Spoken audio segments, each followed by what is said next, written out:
Bismillahirrahmanirrahim. Assalamualaikum warahmatullahi wabarakatuh. Alhamdulillahilladzi hadana li hadza wa ma kunna linahtadiya laula an hadanallah. Asyhadu an la ilaha illallah wahdahu la syarikalah wa asyhadu anna Muhammadan abduhu wa rasuluh. Qala ta'ala ya ayyuhalladzina amanu taqullaha haqqa tuqatih wa la tamutunna illa wa antum muslimun. وقال تبارك وتعالى يا أيها الناس اتقوا ربكم الذي خلقكم من نفس واحدة وخلق منها زوجها وبث منهما رجالا كثيرا ونساء واتقوا الله الذي تساءلون به والأرحام إن الله كان عليكم رقيبا يا أيها الذين آمنوا اتقوا الله وقولوا قولا سديدا يصلح لكم أعمالكم ويغفر لكم ذنوبكم ومن يطع الله ورسوله فقد فاز فوزا عظيما أما بعد فإن أصدق الحديث كتاب الله وخير الهدي هدي محمد صلى الله عليه وسلم وشر الأمور محدثاتها وكل محدثة بدعة وكل بدعة ضلالة وكل ضلالة في النار. Ma'asyiral muslimin rahimani wa rahimakumullah.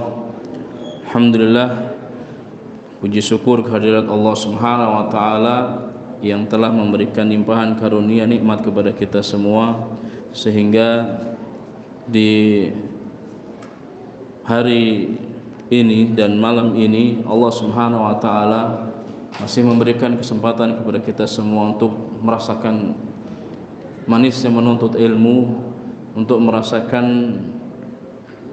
upaya dalam menuju surga Allah Subhanahu wa taala, yang mana hal tersebut tidak semua orang diberikan nikmat itu, karena berapa banyak orang yang mungkin sibuk dengan dunianya, dengan urusan-urusan yang ada pada diri mereka, sehingga mereka tidak bisa hadir di majelis yang mulia ini. Salawat dan salam semoga selalu tercurah kepada Nabi kita Muhammad sallallahu alaihi wasallam beserta para keluarganya, sahabatnya dan umatnya yang senantiasa istiqamah menjalankan sunnah-sunnah beliau sallallahu alaihi wasallam. Ma'asyiral muslimin rahimani wa rahimakumullah. Kita melanjutkan pembahasan kita dari kajian tauhid. Kita membahas kitab tauhid yang ditulis oleh Syekh Muhammad At-Tamimi rahimahullahu taala, dan kita masuk kepada bab minasyirki an-nadru li ghairillah, termasuk dari kesyirikan bernadar untuk selain Allah. Nadar merupakan ibadah, maka apabila ibadah tersebut ditunaikan dalam rangka niatnya untuk selain Allah, maka ini jatuh ke dalam kategori kesyirikan.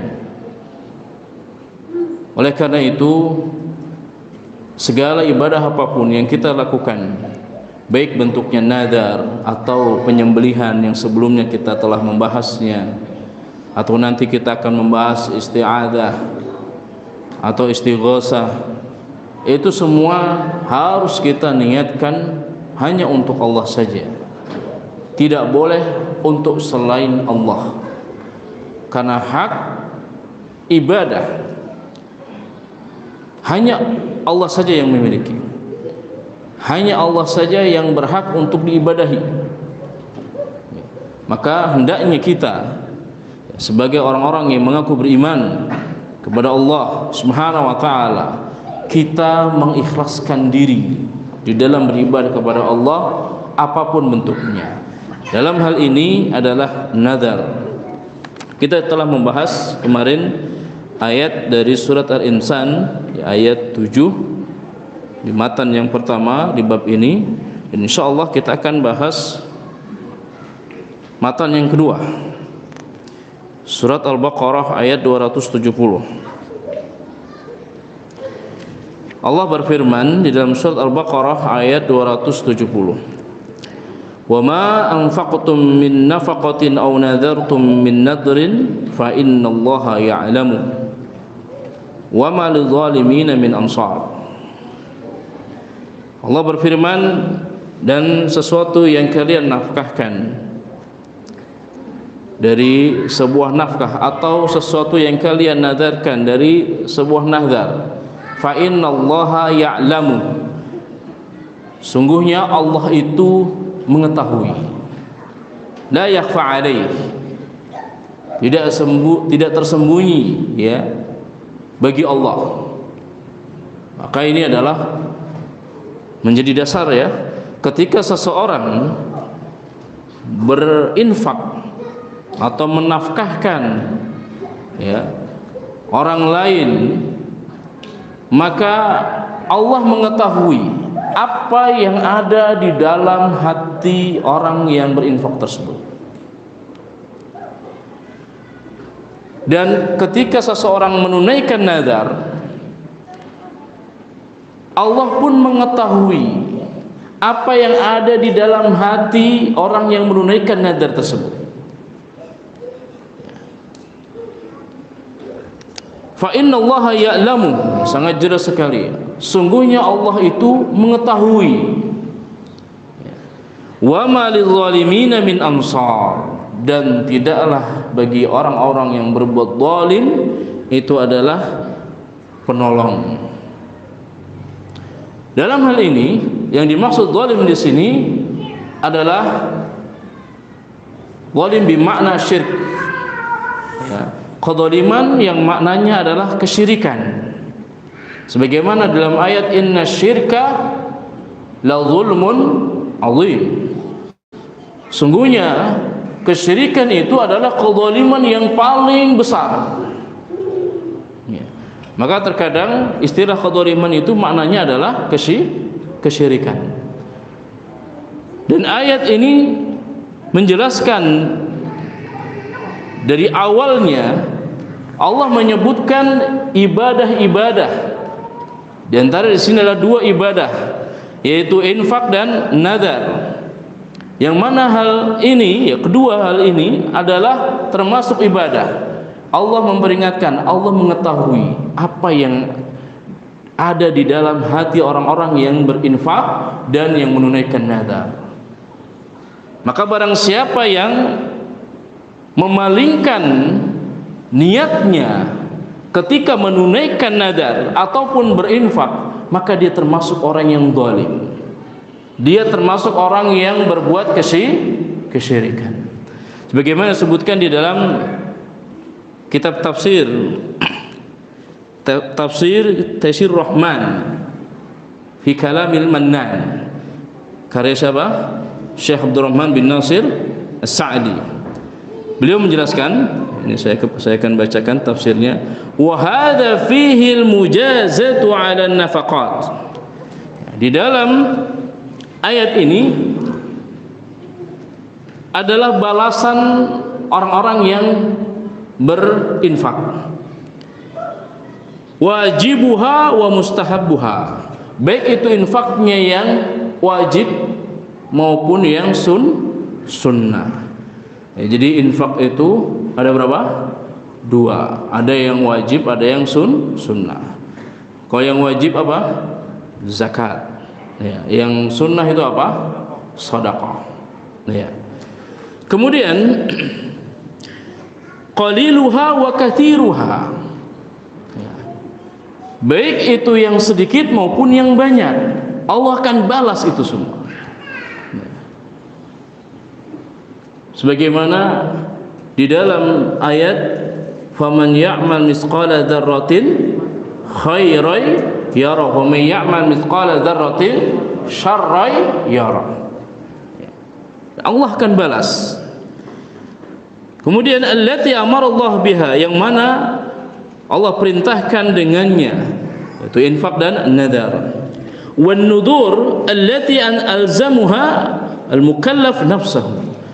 Sedangkan nadar ya, yang mana seseorang mengharuskan dirinya ya, mengharuskan dirinya untuk melakukan sesuatu karena yang sebelumnya dia sebelum bernadar tidak wajib, tidak harus, karena dia sudah menadar, akhirnya apa? Dia mengharuskan dirinya untuk melaksanakan nadar tersebut.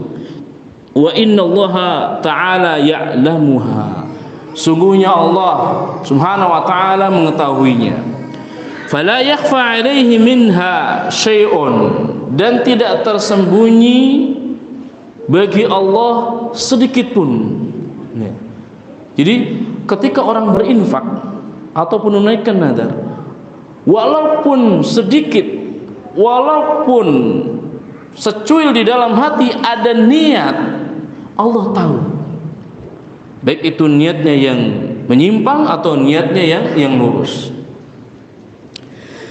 Wa ya'lamu ma sadarat anhu, dan Allah Subhanahu wa ta'ala mengetahui apa yang tersembunyi darinya. Hal huwa al-ikhlas atau ghairu, apakah dia berinfak atau menunaikan nazar dengan ikhlas atau yang lainnya, atau karena yang lainnya.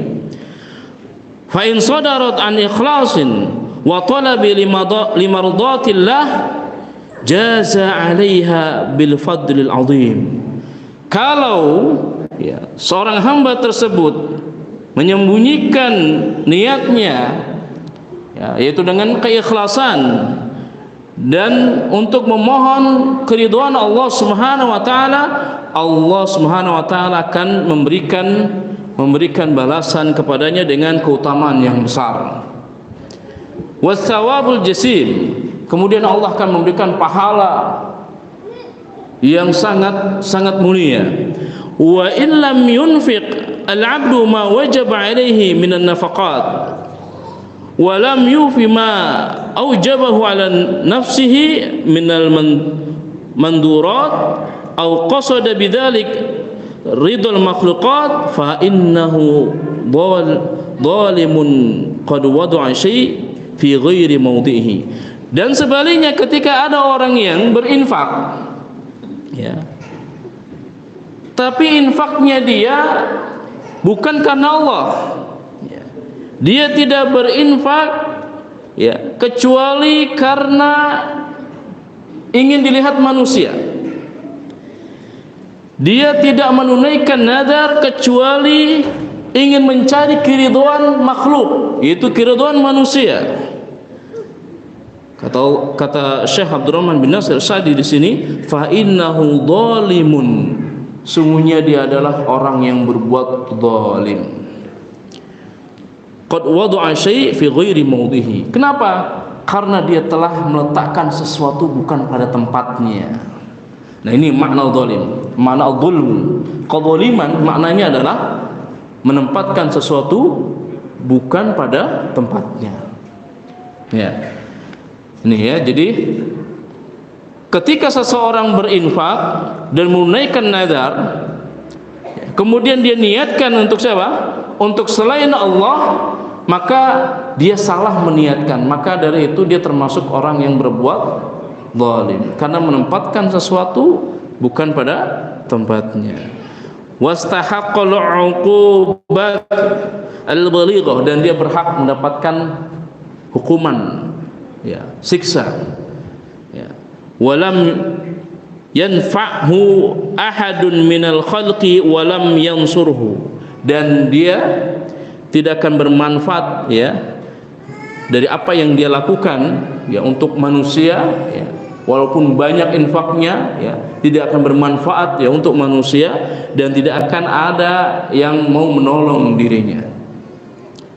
Falihada qala wa ma lidzalimina min ansar. Oleh karena itu Allah Subhanahu wa taala, ya, berfirman, ya, dan tidaklah orang-orang zalim itu baginya penolong.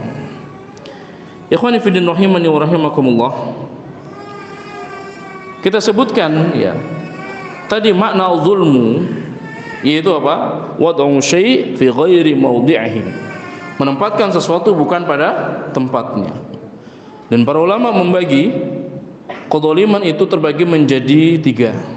Al-zulmu salah satu aqsam, ya. Kezaliman itu ada 3. Yang pertama, al-zulmu bi makna syirk, kezaliman yang maknanya adalah kesyirikan. Sebagaimana ayat disebutkan, inna syirka la zulmun azim. Ini jelas, ya. Kesyirikan adalah perbuatan ya, kezaliman yang terbesar.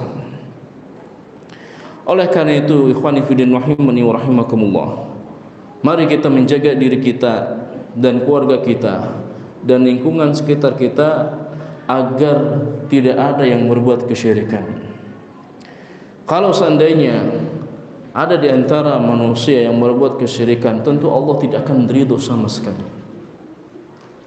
Termasuk salah satu perbuatan kesyirikan, dan ini menghina Allah Subhanahu wa taala, Allah ya disandarkan memiliki anak.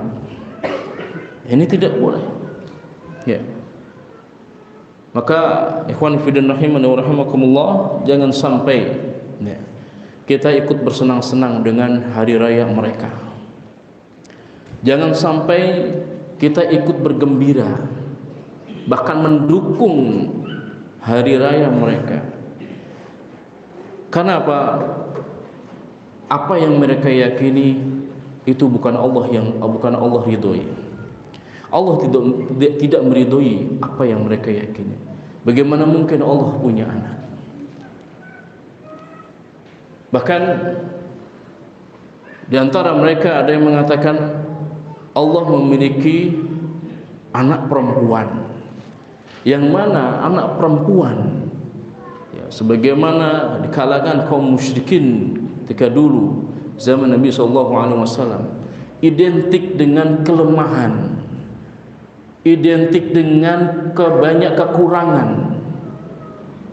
Lalu hal ini disandarkan kepada Allah Subhanahu wa taala, yang mana mereka tidak suka dengan anak perempuan. Ini adalah kekejian yang sangat nyata. Oleh karena itu Rasul sallallahu alaihi wasallam memerangi orang-orang musyrik terdahulu, karena telah berbuat penghinaan kepada Allah Subhanahu wa taala. Kemudian ya, biasanya beredar ya di masa-masa seperti ini terkait dengan fatwa ya, boleh atau tidak mengucapkan selamat hari raya mereka. Ada yang mengatakan boleh, ada yang mengatakan tidak. Sudah sangat jelas sekali ya. Hal ini sebenarnya tidak perlu diperdebatkan. Sudah jelas ya.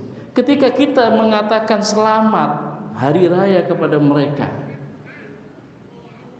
berarti kita mendukung apa yang mereka yakini. Betul tidak? Selamat Allah punya anak. Gimana keyakinan seperti ini? Ya.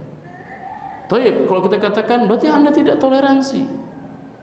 Toleransi di dalam Islam bukan di dalam perkara akidah. Perkara akidah jelas, lakum dinukum waliyadin. Adapun di dalam perkara fiqhiyah itu boleh dimasukkan ke dalam ranah toleransi. Ini perkara akidah. Sampai detik ini belum didapatkan riwayat Nabi sallallahu alaihi wasallam mengucapkan hari raya mereka. Ada yang dapat riwayatnya Bapak Ibu sekalian? Zaman dulu ada nggak orang-orang kalangan mereka Nasara dan Yahud? Ada atau tidak? Zaman Nabi SAW mereka merayakan atau tidak? Merayakan. Tapi Nabi tidak pernah mengucapkan selamat kepada mereka. Gitu. Berarti ini menunjukkan bahwasanya ini perkara akidah. Ya, terkadang masya Allah kaidah itu aneh begitu.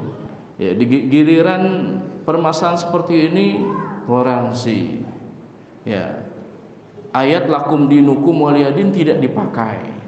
Tapi giliran permasalahan perbedaan pemahaman fikih, masuklah ayat ini, lakum dinukum waliyadin, padahal sesama muslim.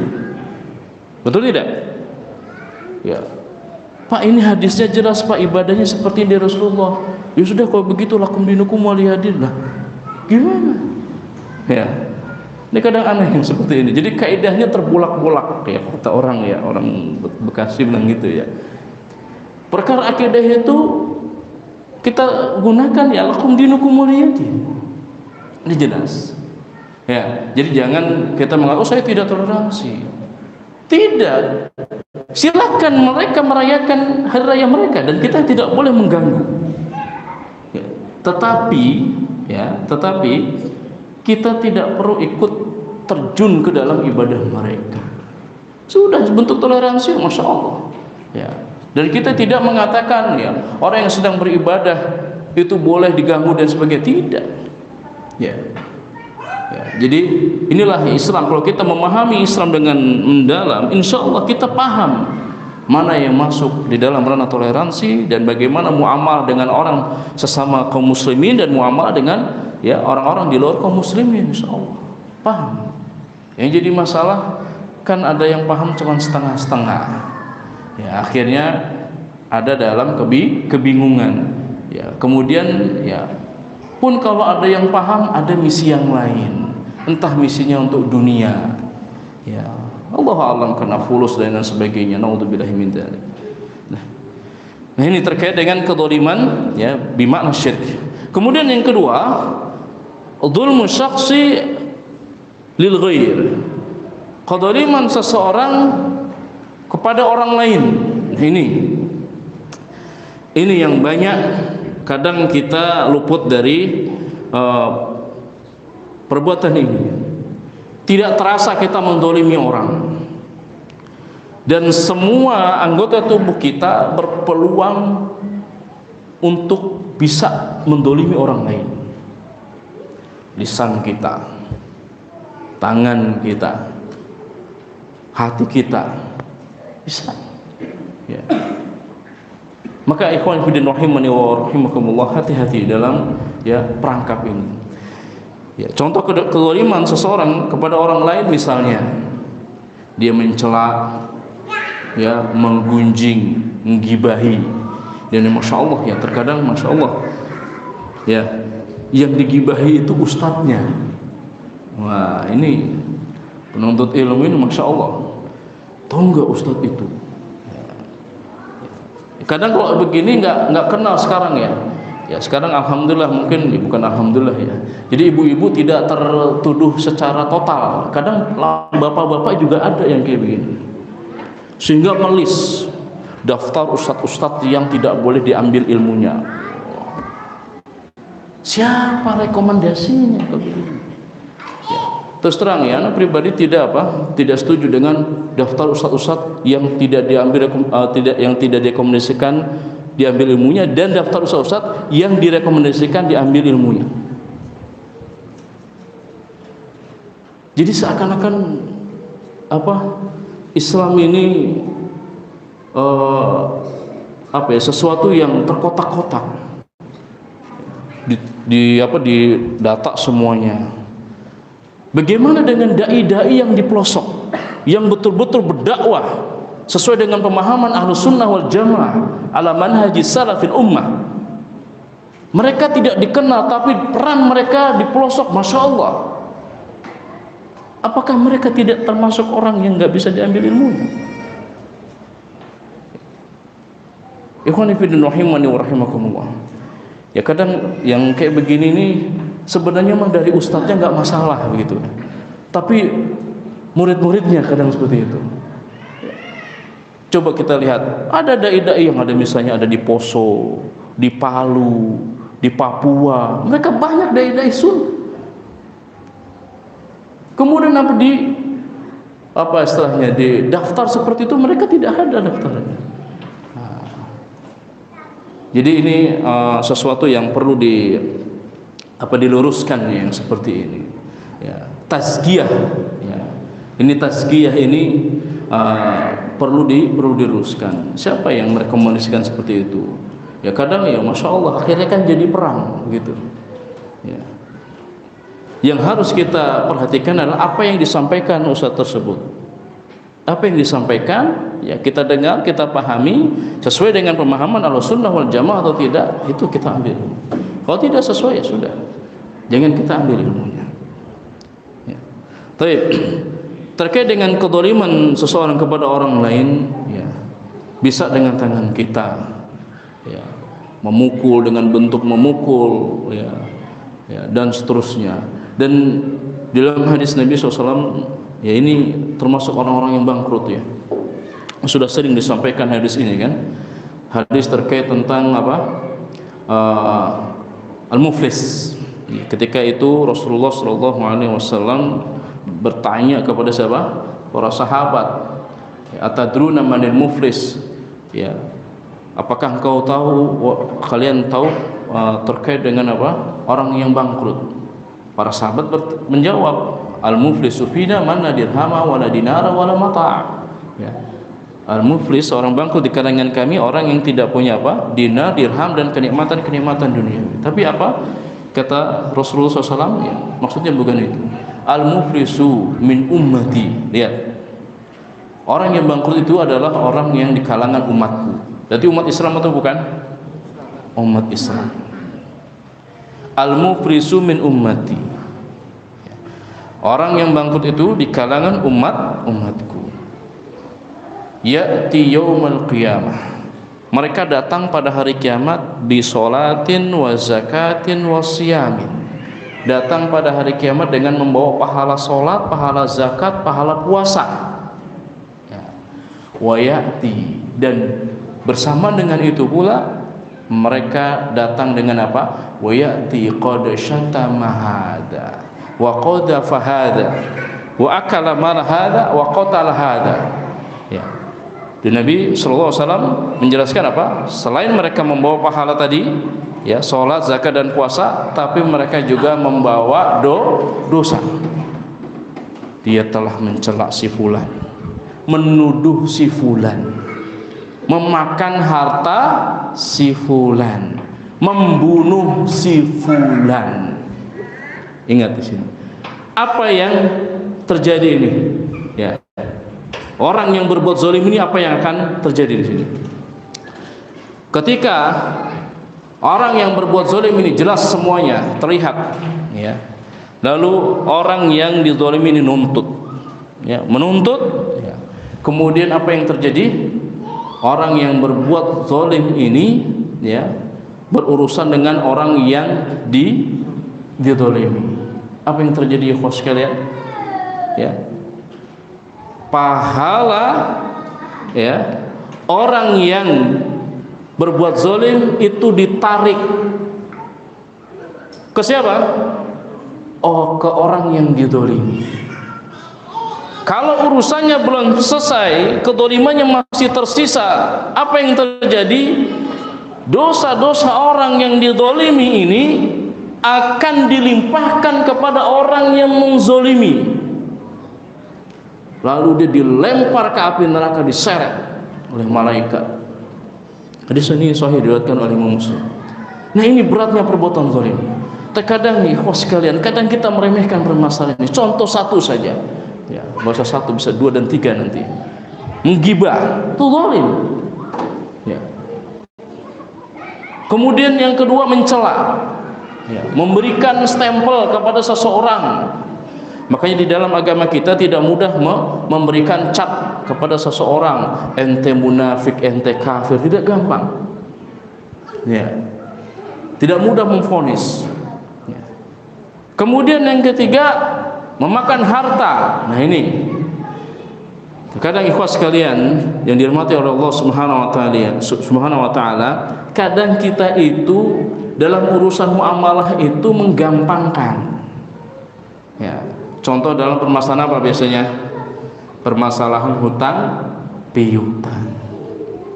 Ketika dia berhutang, datang masya Allah, ya, dengan semangatnya, ya, dengan keluh kesahnya, ya, kemudian apa? Alhamdulillah yang didatangi ada rizki, kemudian meminjamkannya. Kemudian ada akad perjanjian bagaimana mau dibayar, kapan, sebulan. Setelah sebulan, la salam wala kalam, ketemu salam enggak, ngobrol juga enggak. Ya, betul tidak? Jangan sampai terjadi seperti ini. Ya, mudah-mudahan jamaah Fatimah tidak ada yang begini. Ya. Kemudian apa? Bahkan kalau ditagih galakan dia. Assalamualaikum akhi, gimana urusan kita yang sebulan yang lalu? Antum ini kayak nggak tahu aja. Allah itu Maha Pemurah. Longgarkan, anak benar-benar sedang butuh. Galakkan dia. Ya. Harusnya dia datang baik-baik pas jatuh tempo. Kalau memang tidak bisa menunaikan hutangnya, atau alhamdulillah ketika bisa, alhamdulillah. Kalau tidak bisa tetap datang. Apa yang dikatakan? Paling tidak ada kabar, afwan. Untuk hari ini anak sedang banyak urusan, tidak bisa. Ya, gimana caranya? Barangkali orang yang memberikan hutang itu akan membebaskan rezeki dari Allah. Mungkin atau tidak? Mungkin. Nah, kalau misalnya tidak datang, tidak ada komunikasi, ya gimana? Dan kadang juga jangan meremehkan, ikhwan sekalian, ini dengan modal kata-kata afwan. Nah, ini senjata pamungkas nih kalau begitu. Akhirnya gimana urusan kita? Afwan. Nah, itu kalau udah afwan itu udah mentok itu kayaknya itu. Ya, jangan bermodal afwan ya. Ya, mengharap dibebaskan, jangan. Berusaha kita. Ya. Sebagaimana ketika kita berusaha mencari ya hutangan, lalu kita berusaha bagaimana membayarnya. Begitu. Ikhwan fillah rahimani wa rahimakumullah, ini harus kita pahami. Ya, kadang masya Allah datang ke pengajian sering, ya masya Allah ngaji dengan ustadz ahlus sunnah. Tolonglah ketika muamalah dipraktikkan. Ya. Jadi ilmu yang kita miliki, ya itu apa? Usahakan dipraktikkan. Ya, jadi jangan sampai masya Allah ilmunya banyak tapi prakteknya ya tidak sesuai dengan apa yang dipelajari. Nah ini. Ikhwani fillah rahimani wa rahimakumullah. Kemudian terlanjutkan, wasalisuha zulmu syakhsi li nafsihi, kedzaliman seseorang kepada dirinya sendiri. Misalnya apa? Seseorang tidak mau makan selama sebulan. Ya, menzalimi dirinya sendiri. Ya. Atau melaksanakan saum, puasa apa? Puasa apa itu? Patigeni ya. Pernah mendengar Pak puasa patigeni? Ya, puasa tidak berbuka sebulan.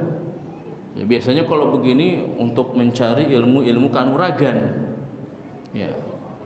Ya, puasa yang tidak disyariatkan oleh agama Islam ya, tidak ada dalilnya, biasanya akan terjadi kemudaratan. Misalnya ilmu kanuragan yang dimiliki akhirnya apa? Dia bersama dengan jin. Nah, dia mau merusak dirinya.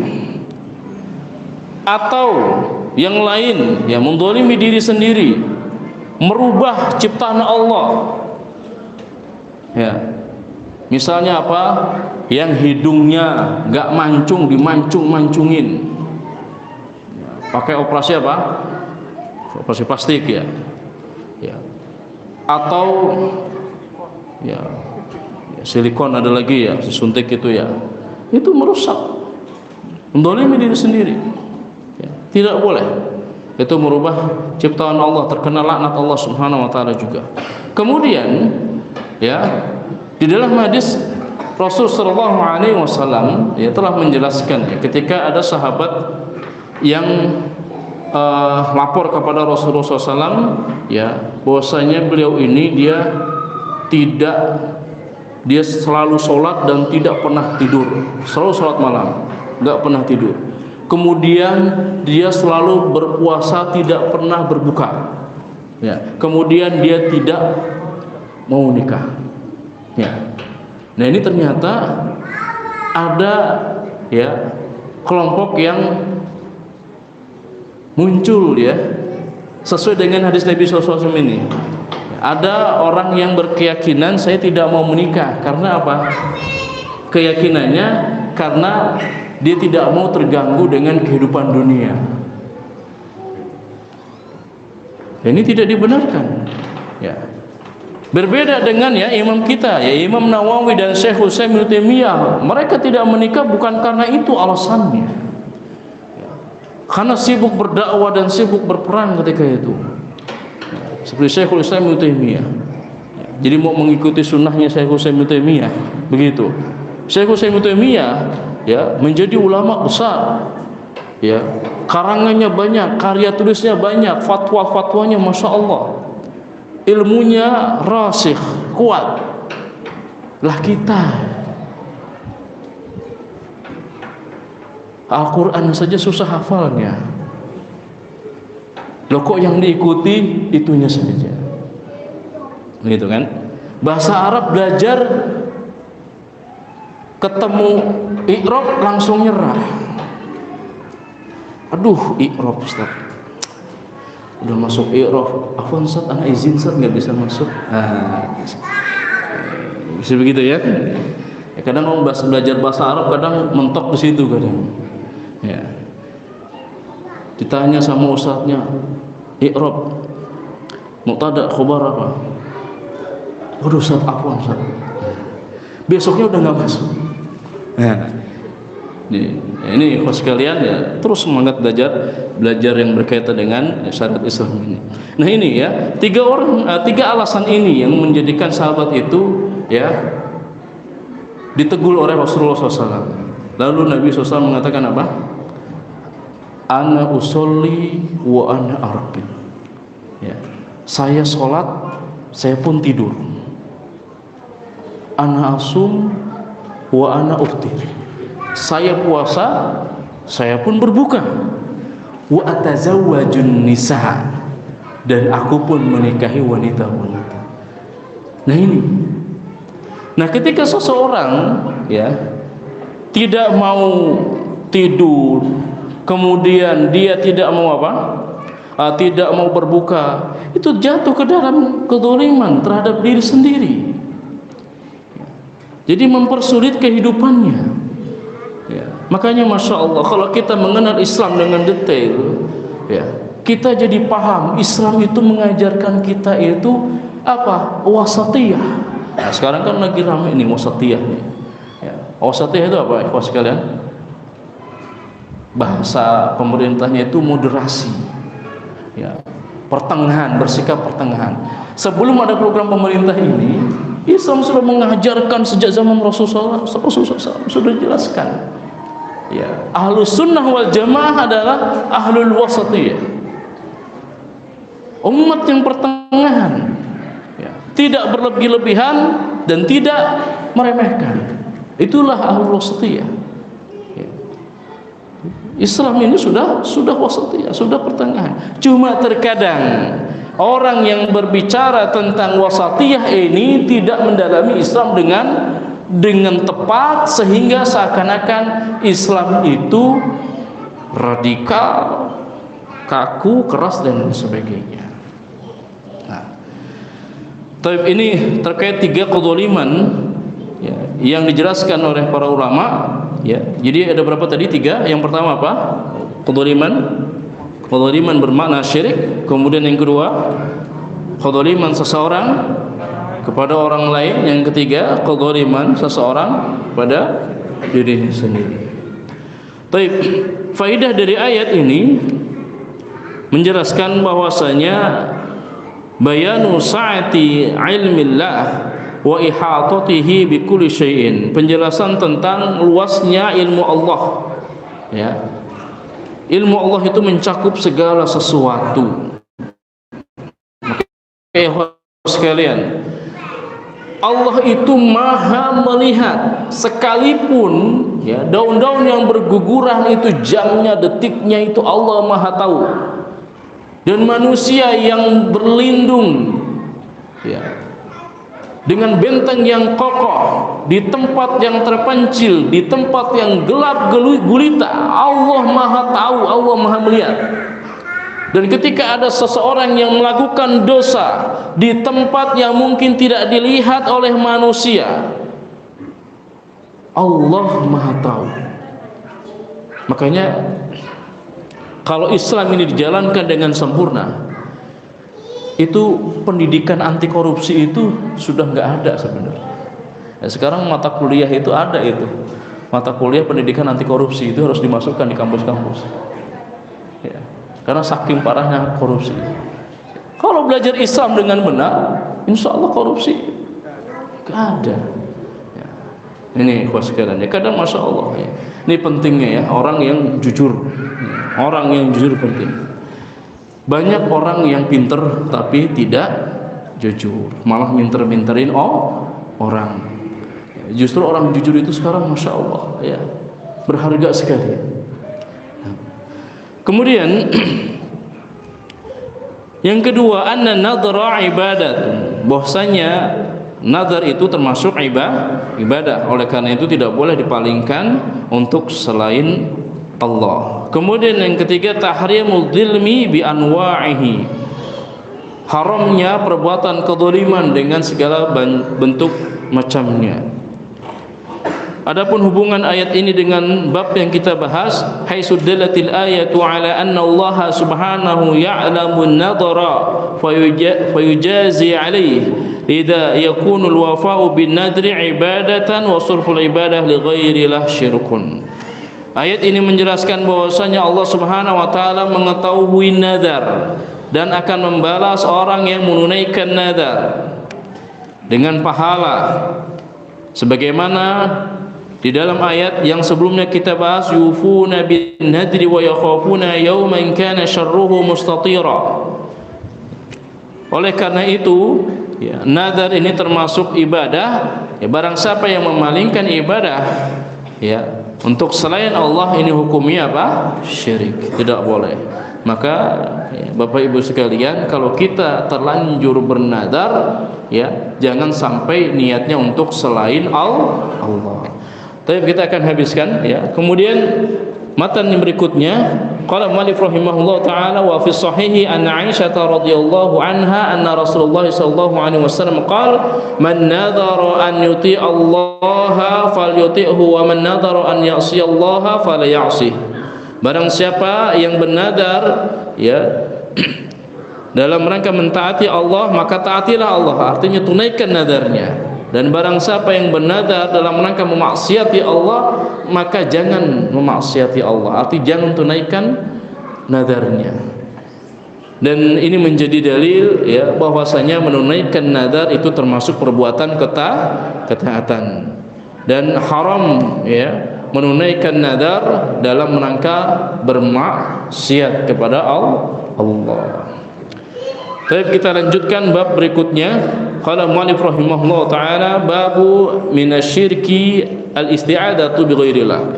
Termasuk dari kesyirikan meminta perlindungan kepada selain Allah. Ini adalah perbuatan kesyirikan. Al-isti'adah bermakna talabul aun, meminta perlindungan. Ya. Allah berfirman sebagaimana disebutkan di dalam kitab ini ya.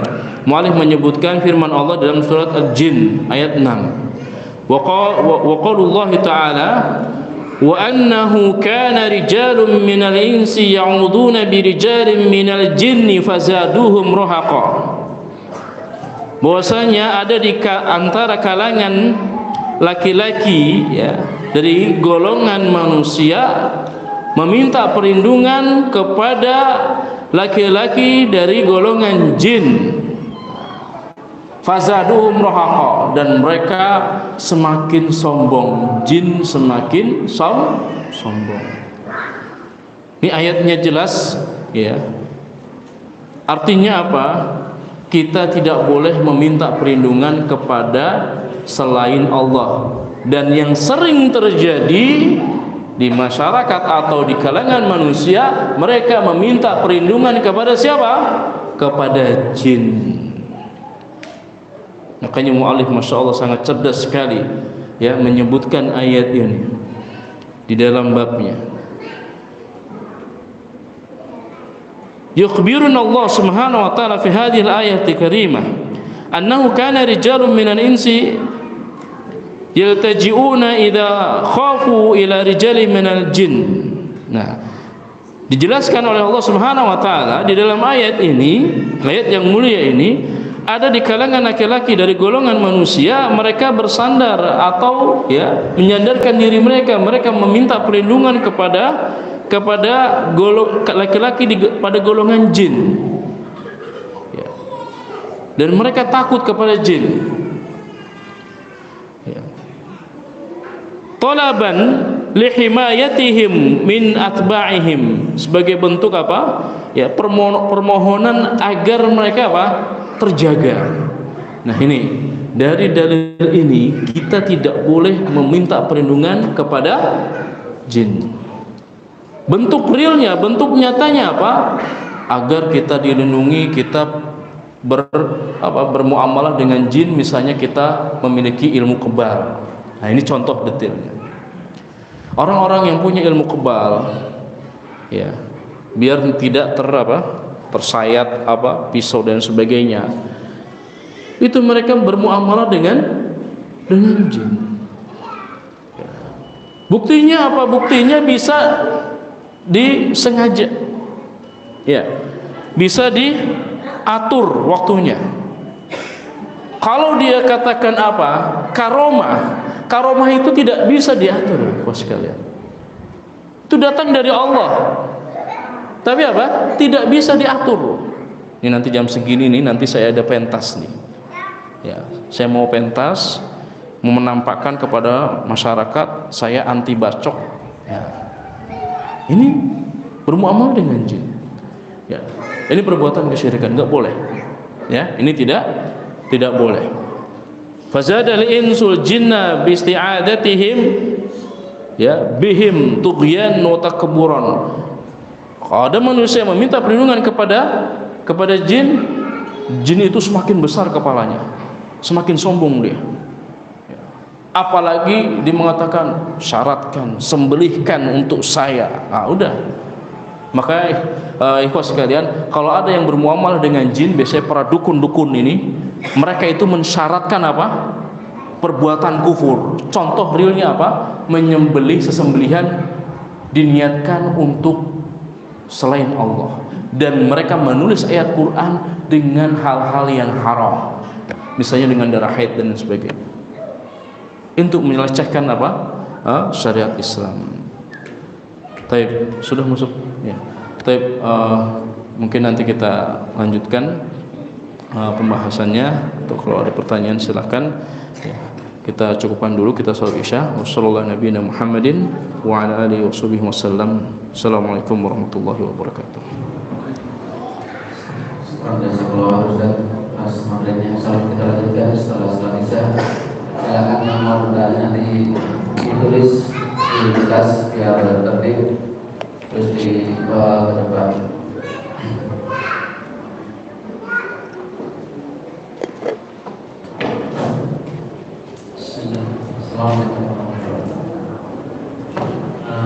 Kita langsung menjawab. Silakan yang mau bertanya, pakai tulisan kertas atau langsung juga wajar.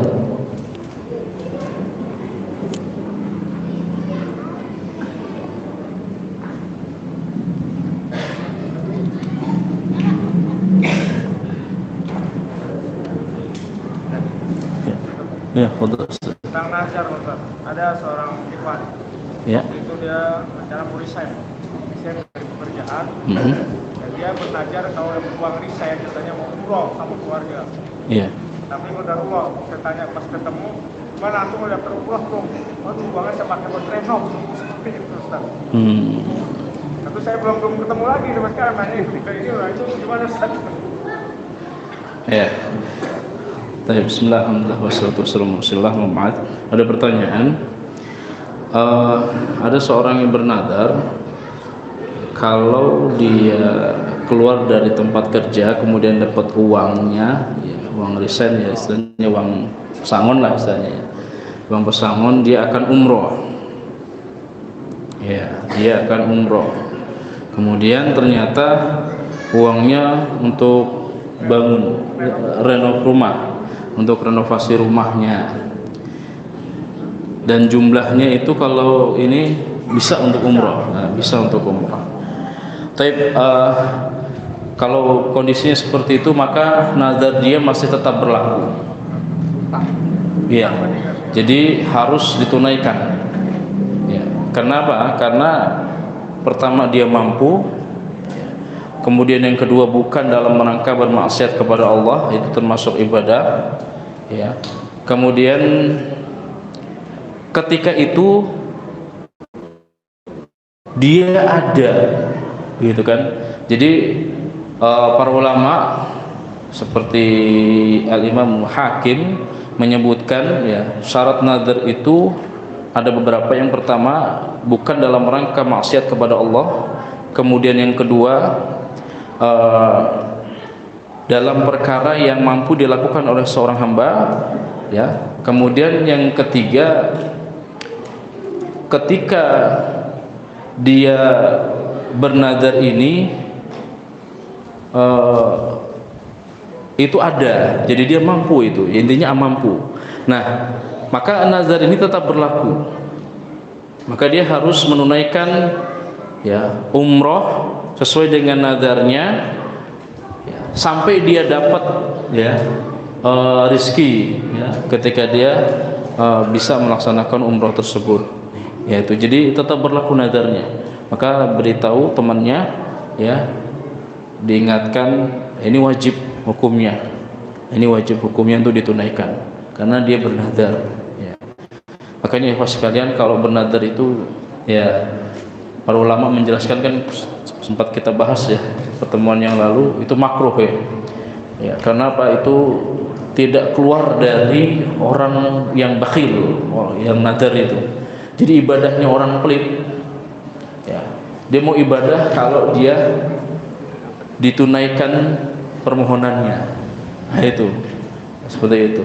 Maka dia wajib menunaikan nazar tersebut dan tetap berlaku, harus dilaksanakan, gitu.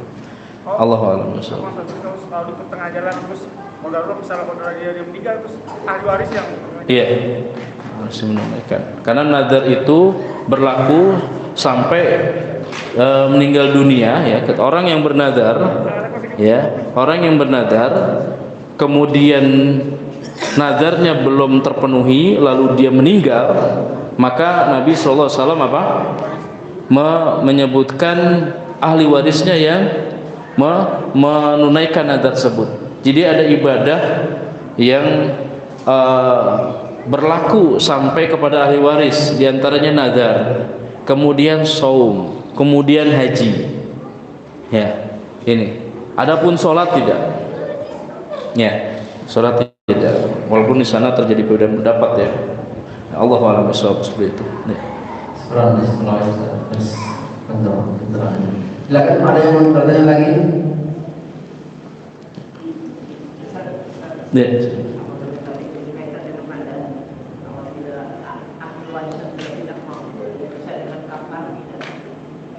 Ahli warisnya tidak mampu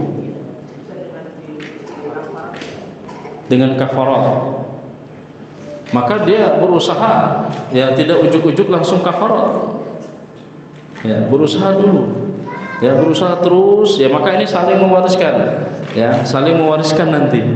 Ini misalnya sang ayah punya nazar umroh belum kesampaian, kasih tahu ahli warisnya. Belum umroh juga belum kesampaian, dia yang dia kasih ahli warisnya meninggal, kasih tahu lagi, begitu. Ya, karena kalau kafarat itu berlaku bagi yang nazarnya dalam rangka maksiat. Ya, kalau dalam rangka maksiat dia terlanjur bernazar, maka apa? Dia membayar kafarat ketika itu.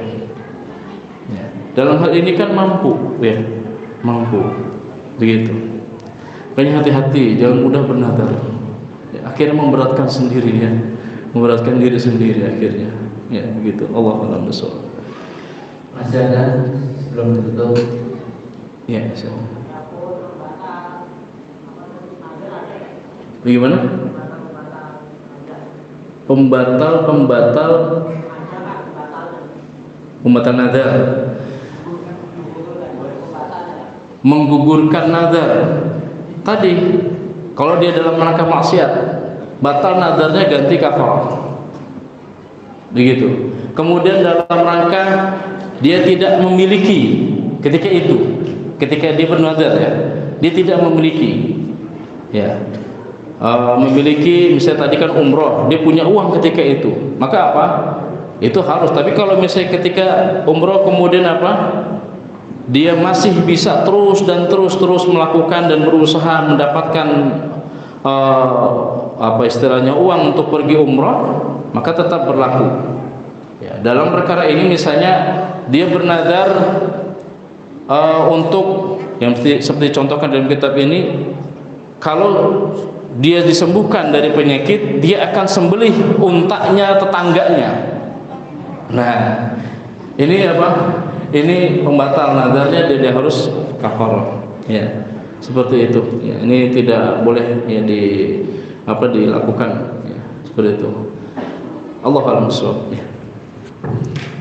Baik, sudah selesai kelas. Baik, bisa silakan untuk menutup setelah dari kesimpulan silakan ditutup.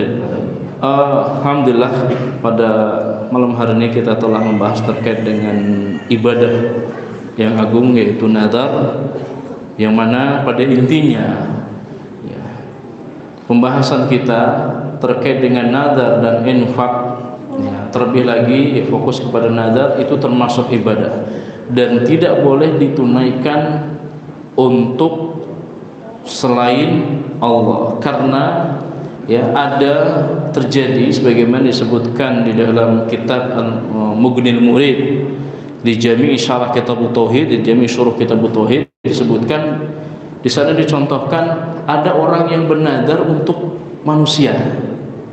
Ya, jadi saya bernazar kalau saya disembuhkan oleh si fulan, ini enggak boleh. Ya, kalau saya disembuhkan oleh dokter Anu, ini enggak boleh. Ya, ini tidak boleh. Nah, inilah yang masuk dalam kategori kesyirikan. Ini masuk ke dalam bab an-nadzaru bi ghairillah, bernazar untuk selain Allah, dan ini tidak boleh dilakukan oleh seorang manusia. Demikian ya kesimpulan dari pembahasan ini dan bab yang sudah kita lewati. Dan adapun bab berikutnya al-isti'adzatu bi ghairillah, minasyirki al-isti'adzatu bi ghairillah, kita akan bahas pada pertemuan berikutnya insyaallah taala. Tapi demikian, kurang lebihnya mohon maaf. Kita tutup dengan doa kafaratul majlis. Subhanakallahumma wa bihamdika, asyhadu an la ilaha illa anta, astaghfiruka wa atubu ilaik. Assalamualaikum warahmatullahi wabarakatuh.